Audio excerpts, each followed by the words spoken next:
హల్లెలూయా. యేసుక్రీస్తు నామమున అందరికీ హృదయపూర్వక వందనములు. ప్రత్యేకమైన సమయంలో ఈ ప్రత్యేకమైన రోజు యొక్క వాగ్దానంతో మీ ముందుకు వచ్చినాను. దేవుడు ఈరోజు మన అనుభవించడంలో వాగ్దానము ద్వితీయోపదేశకాండము 7వ అధ్యాయము 14వ వచనము.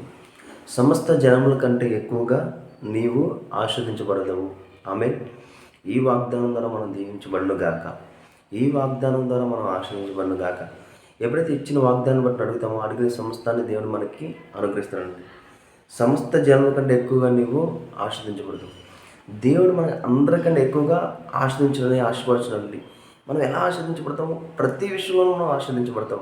ఎందుకంటే తన ప్రియకుమారుని మనం ఎప్పుడైతే విశ్వసించున్నామో, తన ప్రియకుమారుడు మన కొరకు మరణించి తిరిగి లేచి నువ్వు ఎప్పుడైతే విశ్వసించున్నామో, ఆ కృప ద్వారా నువ్వు అన్ని విషయాల్లో ఆస్వాదించబడి ఉన్నావు. ఎప్పుడైతే నువ్వు ఆ కృపను నువ్వు పొందుకున్నావో, అనేకమైన ఆ ఆశీర్వాదాలను వారసు నువ్వు గ్రహించున్నావో, అది నీ జీవితంలో నువ్వు అనుభవిస్తావు.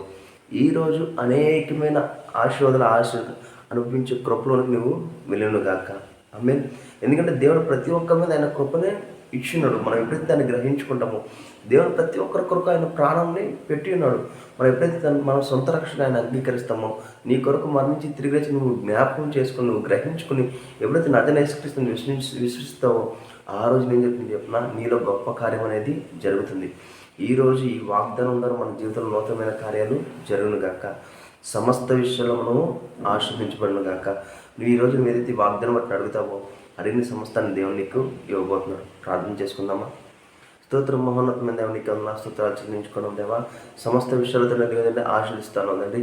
ఈరోజు తండ్రి ఈ విషయాలతో నీకు ఎవరైతే ఈ వీడియో ఏకీభవిస్తున్నారో ఏకీభించబడితే ఒకరు ఆశీర్దించబడునుగా కానీ ప్రవచిస్తుందండి. ప్రతి ప్రయాణాలతో మీరే తోడని నడిపించండి. ప్రతి అనారోగ్యం ఆరోగ్యం మారుగా కానీ ప్రవచిస్తుందండి. ఎందుకంటే ఎవరెవరు ఏ విషయాల గురించి ఈ వీడియోలో ఏకీభవిస్తారంటే ఏకీభించిన విషయాలతో విడుదల కలుగునుగా కానీ ప్రవచిస్తుందండి. కావాల్సిన ప్రతి ఒక్కరికి కావాల్సిన ప్రతి ఒక్క సహాయాన్ని చేయమని నజరేయుడైన యేసుక్రీస్తు నామమున అడిగి వేడుకొంచున్నాము తండ్రి. ఆమేన్.